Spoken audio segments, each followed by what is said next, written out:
தினத்திற்கு என்னை நடுவராக தேர்வு செய்த திருவிழா நம் பொங்கல் திருவிழாவின் கமிட்டி, அதன் முக்கிய நபராக நம் மதிப்பிற்கும் மரியாதைக்கும் உரிய திரு கண்ணன் அவர்களுக்கும் குறிப்பாக திருமதி ராதா கணேசன் அவர்களுக்கும் என் வணக்கத்தை தெரிவித்துக் கொள்கிறேன். இன்றைய பட்டிமன்றத்தின் தலைப்பு அனைத்து விதமான மனிதர்கள் வாழ்விலும் எட்டி பார்க்கும் ஒரு தவிர்க்க முடியாத உண்மை மறதி. மனதில் சில மாற்றங்கள் நம் உடலில் சில மாற்றங்கள் ஏற்படுவது போல நம் மனதிலும் பல மாற்றங்கள் ஏற்படுகின்றன. அந்த வகையில் நம் மனதில் ஏற்படும் ஒரு மாற்றமே மறதி என்பது. இந்த மறதி மனிதனுக்கு வரமா சாபமா என்பதுதான் இந்த விவாதத்தின் தலைப்பு கேட்பதற்கு என்னவோ மிகவும் எளிதாகத்தான் தோன்றும். ஆனால் அதன் கருத்து மிகவும் ஆழமானதுதான். மனித வாழ்க்கை என்பதே நினைவுகளின் நூலால் பின்னப்பட்ட ஒரு ஆடை போல. அந்த ஆடையின் வடிவத்தையும் வலிமையையும் நிர்ணயம் செய்வது நமது நினைவுகளே. அந்த ஆடையின் நினைவுகள் என்னும் நூல்கள் சிறிது சிறிதாக தளரும் போது ஒரு விதமான தடுமாற்றம் நம்மை ஒட்டிக்கொள்ளும். அதற்கு பெயர்தான் மறதி. இந்த மறதி சிலருக்கு ஒரு நிம்மதியான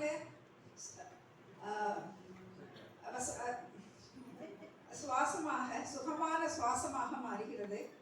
கடந்த காலத்தின் வலிகள், வேதனைகள், இழப்புகள், ஏமாற்றங்கள் இவை அனைத்தையும் மறந்து கடந்த காலத்தின் பாரத்தை இறக்கி வைத்துவிட்டு நிகழ்காலத்தை பற்றி மட்டுமே சிந்திக்கும் ஒரு நிலை என்பது ஒரு விதமான வரமே என்று இந்த அணியினரும்.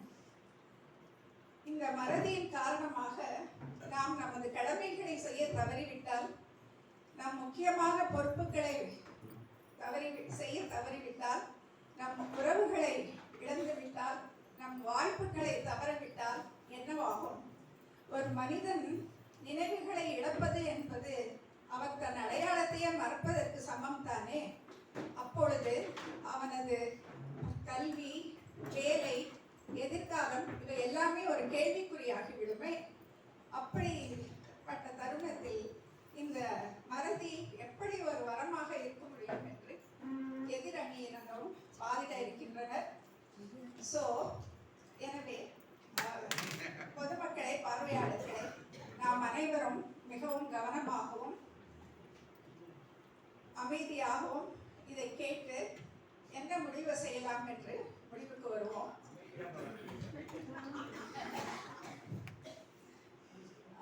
பேச்சாளர்களை ஊக்குவிக்க உங்கள் கைகளை பலமாக தட்டலாம். இதில் ஒரு பெரிய சீக்ரெட் இருக்கிறது. நாம் இரு கைகளையும் பலமாக தட்டும் போது நம் கூந்தல் நீளமாக வளருமா.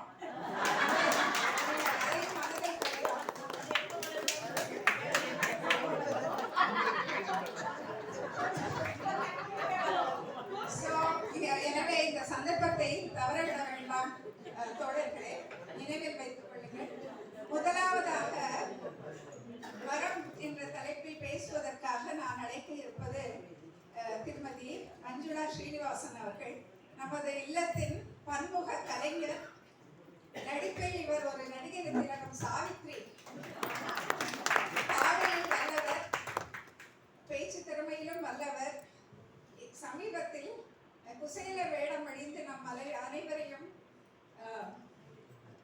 மகிழ்ச்சியில் ஆழ்த்தியவர். அந்த நினைவு இன்னும் என் மனதை விட்டு போகவில்லை.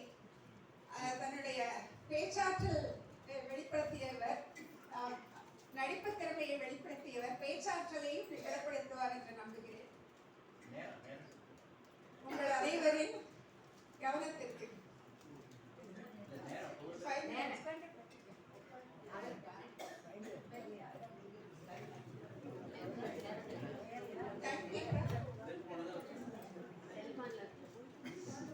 Radha, when you keep the time.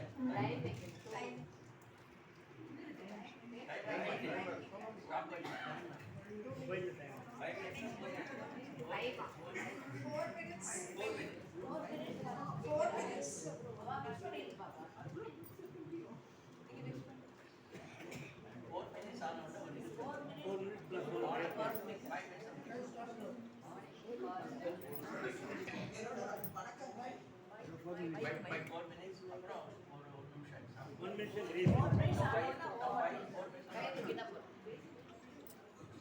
அனைவருக்கும் என்னுடைய வணக்கங்கள்.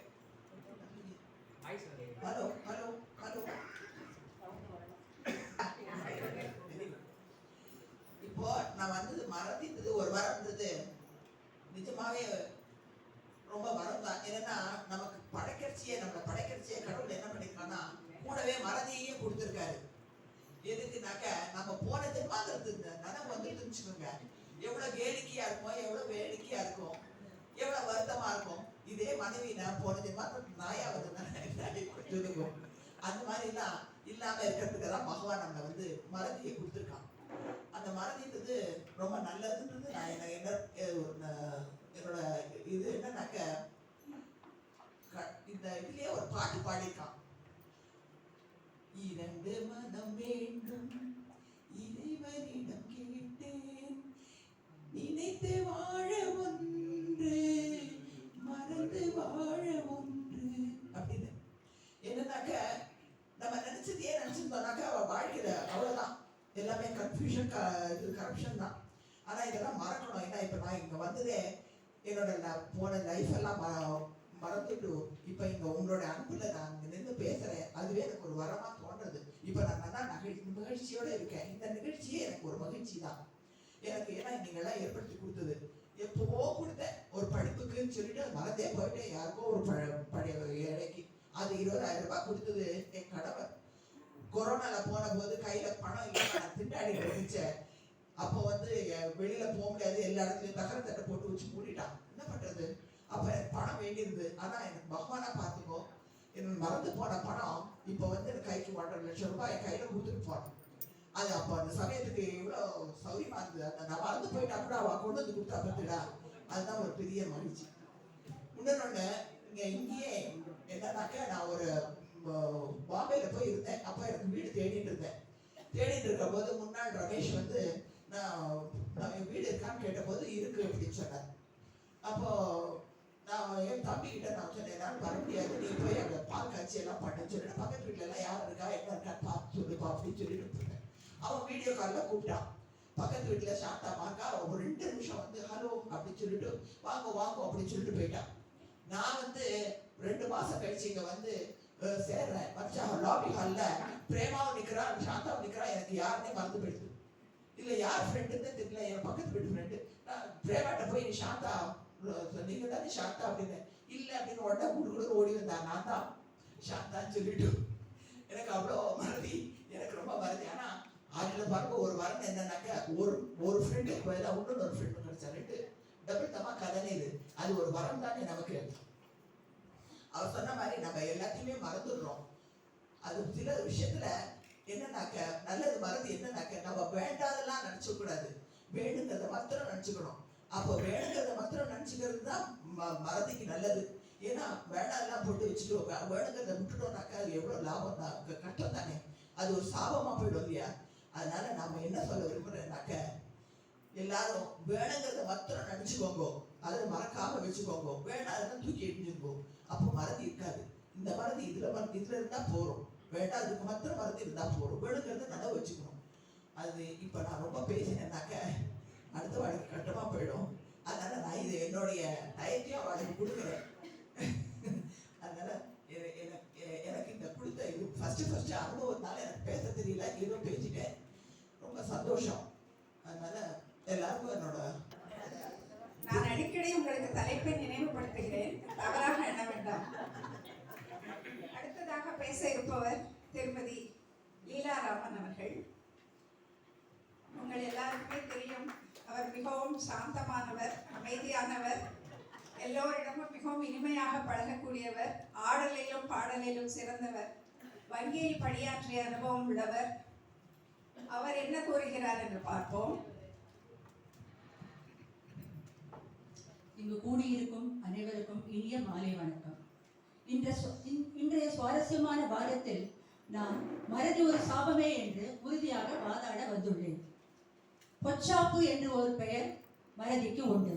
திருவள்ளுவர் தன்னுடைய 605வது திருக்குறளில் நெடுநீர் மறவி மடிதுயில் நான்கும் கெடுநீரார் காமக்கவன், அதாவது காலம் கடத்தல், நாம் செய்கின்ற வேலையை காலம் கடந்து செய்தல், நாளை நாளை என்காதே, நாளை வீணாக்காதே, நாளை செய்யும் வேலையை இன்றே செய்து முடிப்பாய். இரண்டாவதாக மறதி, மூன்றாவதாக சோம்பல், நான்காவதாக அதிகமான தூக்கம். இவை நான்கும் அழிவை நாடுபவர்களின் ஆயுதங்கள். பொச்சாப்பு உள்ளவனுக்கு புகழ் கிடையாது. மனிதனை மற்ற உயிர்களிடமிருந்து வேறுபடுத்துவது நம் நினைவாற்றலை. அதை நாம் மறக்கக்கூடாது. ஞாபக மறதி ஏற்படும் பொழுது திறமையை இழக்கின்றோம், பொறுப்புகளை இழக்கின்றோம். வேலை பார்க்கும் இடங்களில் மறதி காரணமாக தவறுகள் செய்த விளைவால் துன்பம் ஏற்படுகிறது. முக்கியமான பொறுப்பான வேலையில் இருப்பவர்களின் கவனக்குறைவு மறதியால் விபத்துகள் ஏற்படுகின்றது, உயிர் சேதங்கள் கூட ஏற்படுகிறது. உதாரணமாக ஒரு டிராபிக் போலீஸோ அல்லது ஒரு டிரைவரோ சிறிதும் கவனக்குறைவாக இருந்தால் மிகவும் ஆபத்து. பதவியில் இருப்போர் மறதியால் இது ஏற்படுகிறது. வாழ்க்கையில் தோல்வியடைந்து அவமானப்பட்டு வாழும் சுவாரஸ்யத்தையை நாம் இழக்கிறோம். நம்மை பல தினசரி வாழ்க்கையில் ஒரு வேலையை செய்கின்ற நேரத்தை விட ஒரு பொருளை தேடுவதற்கு அதிக நேரம் எடுத்துக்கொள்கிறோம். இது ஒரு சாதாரண மறதிதான். மாத்திரைகள் சாப்பிடுவதில் கவனம் தேவை. மாத்திரைகளை அளவாக சரியான நேரத்தில் எடுக்கவிட்டால் அது சில சமயம் உயிருக்கே ஆபத்தாக விளையும். இன்று நான் 2 தேசிய தலைவர்களை பற்றி கூற விரும்புகிறேன். திரு பாபு ஜெகஜீவன் ராம், அன்றைய மத்திய அமைச்சர், வருமான வரி ஐடி ரிட்டர்ன் செலுத்தி ஃபைல் பண்ண தவறியதை பற்றி கூற விரும்புகிறேன். பாபு ஜெகஜீவன் ராம் ஒரு நேர்மையான அரசியல்வாதி. அவர் 1960-70களில் 7-8 வருடமாக வருமான வரி செலுத்தவில்லை, ரிட்டர்னும் ஃபைல் பண்ணவில்லை. நாடாளுமன்றத்தில் எதிர்கட்சிகள் கேள்வி எழுப்பினர். இதற்கு அவர் நான் மறந்துவிட்டேன் என்று பதில் கூறினார். இவரது இந்த பதிலானது சர்ச்சையை ஏற்படுத்தி இது அவருக்கு செட்பேக்காக அமைந்தது. அடுத்ததாக முன்னாள் ஜனாதிபதி ரொனால்ட் ரீகன் மெமரி லாஸ் வியாதிக்கு, அதாவது அல்சைமர் நோயினால் பாதிக்கப்பட்டார். அவர் பதவியில் இருந்த இறுதி காலத்தில் நினைவாற்றல் குறைய ஆரம்பித்தது. பதவி காலங்களில் சில ஆண்டுகளுக்கு பிறகு அல்சைமர் நோயால் பாதிக்கப்பட்டு தாக்கம் ஏற்பட்டது. அவருக்கு அவர் உறவுகளையே ஏன் தன்னைத்தானே அடையாளம் தெரியவில்லை. This is a very unfortunate event for a world leader. To summarize, மறதி ஒரு சாபம். அதன் விளைவு முக்கிய விஷயங்களை மறப்பது, வேலையை தவற விடுவது, தன்னம்பிக்கையை இழப்பது, அன்பானவர்களை அடையாளம் கூட காண முடியாதது. ஆகவே மறதி நம்மை பாதுகாக்கும் வரம் அல்ல, அது பின்னுக்கு இழுக்கும் ஒரு சாபம். மறதி நம்மை பாதுகாக்கும் வரமல்ல, அது நம்மை பின்னுக்கு இழுக்கும் சாபம். நினைவாற்றல் மனிதனின் பலம், மறதி அவன் தோல்விக்கு காரணம். இறுதியாக மறதியை இயல்பு என்று நாம் விட்டுவிடாமல் ஞாபக சக்தியை, நினைவாற்றலை அதிகரிக்க முயற்சி செய்ய வேண்டும். அதற்காக பிராணாயாமம், யோகா, வாக்கிங், ஆன்மீகம், மெடிடேஷன், உடற்பயிற்சியில் ஈடுபட்டு நாம் மறதியை வெல்வோம். நன்றி மறப்பது நன்றன்று. வாய்ப்புக்கு நன்றி. அடுத்ததாக பேச இருப்பவர் நம் அனைவருக்கும் மிகவும் பரிச்சயமான திருமதி மீரா முரளி அவர்கள். இவர் நானாக்கு குடும்பமாக இருந்தாலும் இவரை தெரியாதவர்கள் இங்கே யாருமே இருக்க முடியாது. எப்பொழுதுமே ஒரு புத்துணர்ச்சியுடனும் சுறுசுறுப்புடனும் வலம் வருபவர். எந்த சேலஞ்சையும் எதிர்த்து நிற்கக்கூடியவர். எல்லா விதமான நிகழ்ச்சிகளிலும் முதலாளாக வந்து பங்கு பெறுபவர். குறிப்பாக விளையாட்டு நிகழ்ச்சி அனைத்திலும் கலந்து கொண்டே அநேக பரிசுகளை தட்டி சென்றவர். என்ன சொல்கிறார் என்று பார்ப்போம்.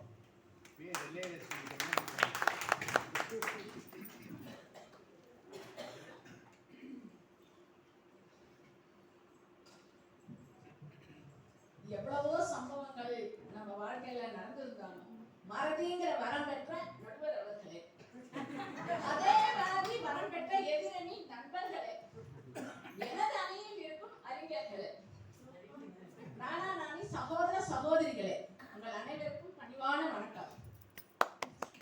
இப்ப நம்ம எல்லாரும் இங்க வந்து இருந்திருக்கோம். நம்ம வீட்டுல வாங்கின அடி உத திட்டு நம்ம கொடுத்தது நம்ம வாங்கினது எல்லாத்தையும் மறந்து இங்க வந்து இருந்தாதான் நம்ம சந்தோஷமா இங்க சிரிச்சுட்டு போக முடியும். அதை விட்டுட்டு நம்ம அதையே நினைச்சுட்டு ப்ரெஷர் ஏற்றிட்டே இருந்தோம்னு வச்சுக்கோங்க, நம்ம வந்து இப்ப இங்க நடக்கிற இந்த நிகழ்ச்சிகளை வந்து அனுபவிக்க முடியாது. இது எப்படி கேட்டீங்கன்னா, வீட்டுல ப்ரெஷர் குக்கர் இருக்கு, அடுப்பு எரியுது, ப்ரெஷர் ஏறிங்கே இருக்கு. அதுக்குள்ள ஒரு ஸ்டேஜ்ல என்ன ஆகுது, விசில் அடிச்சு எல்லா ப்ரெஷரையும் வெளியில தள்ளிடுது. அது மாதிரி நம்மளும் நமக்குள்ள இருக்கிற ப்ரெஷர் எல்லாத்தையும் வெளியில தள்ளிட்டோம்னா விசில் அடிச்சு ஜாலியா இருக்கலாம். அது மாத்திரம் இல்ல, எல்லாருக்குமே ஒரு பருவ வயசுல காதல்ங்கிறது இருந்திருக்கும். நடுவர்களுக்கும் இருந்திருக்கலாம், எல்லாருக்குமே அது இருந்திருக்கலாம். அது பசுமையான நினைவு. எனக்கு கூட அது இருந்தது. நானும் என் கணவரும் அரேஞ்ச் கம் லவ் மேரேஜ். அப்படி லவ் பண்ற காலத்துல அவங்க நிறைய சொல்லுவாங்க ஆசை வார்த்தையெல்லாம். என்னுடைய கணவரே நம்ம கல்யாணம் பண்ணிட்டோம்னா வருஷா வருஷம் உனக்கு பட்டுப்படவை வாங்கி தரேன், நகை வாங்கி தரேன். அது மாத்திரம் இல்ல, நான் அந்தமானுக்கு கூட்டிட்டு போவேன், உன்னை பாரிஸுக்கு கூட்டிட்டு போவேன் நாங்க. ஆனா நடந்தது என்ன, சென்னையில இருக்கிற பாரிஸ் கூட்டிட்டு போல.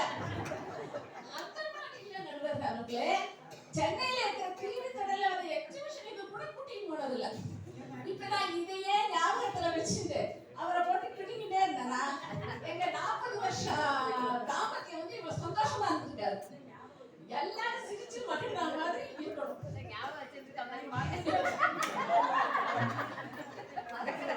நான் வந்து அவர்கிட்ட கேட்டேன், கல்யாணம் ஆன பிறகு கொஞ்ச நாள் கழிச்சு நீங்க இந்த மாதிரி எல்லாம் சொன்னீங்களேன்னு. அதுக்கு என்ன தெரியுமா சொன்னார் அவரு, யாராவது எலெக்ஷனுக்கு அப்புறம் போய் பிரச்சாரம் பண்ணுவாங்களா?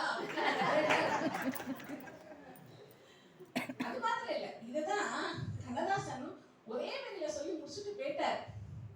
அவர் என்ன சொல்றாருன்னா, நினைக்க தெரிந்த மனமே உனக்கு மறக்க தெரியாதான்.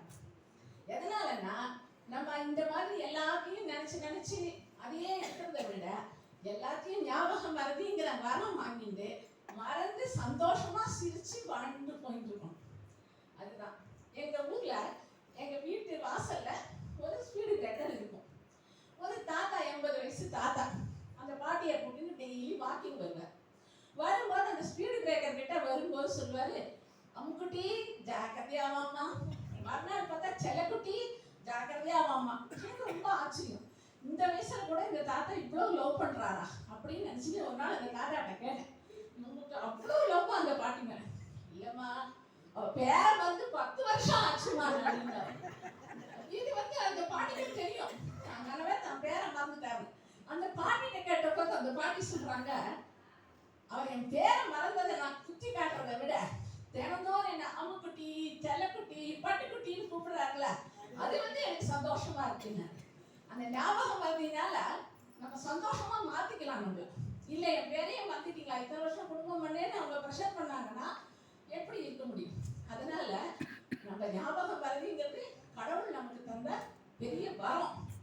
அது மாத்திரம் இல்ல, சிலதை மறைச்சு வாழணும், சிலதை மறந்து வாழணும். ஞாபகம் மறதிங்கிறது தான் சிறந்த வரங்கிறத மறக்காம சொல்லிடுங்க.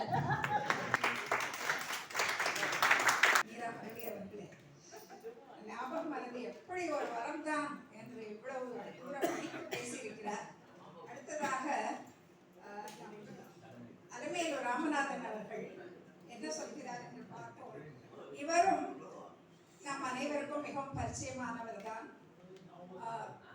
யோகா டீச்சராக இருந்தவர், யூகோ வங்கியில் பணிபுரிந்தவர், வங்கி அதிகாரிகளின் யூனியன் உறுப்பினராக இருந்து பல மேடைகளிலும் பேசியவர்.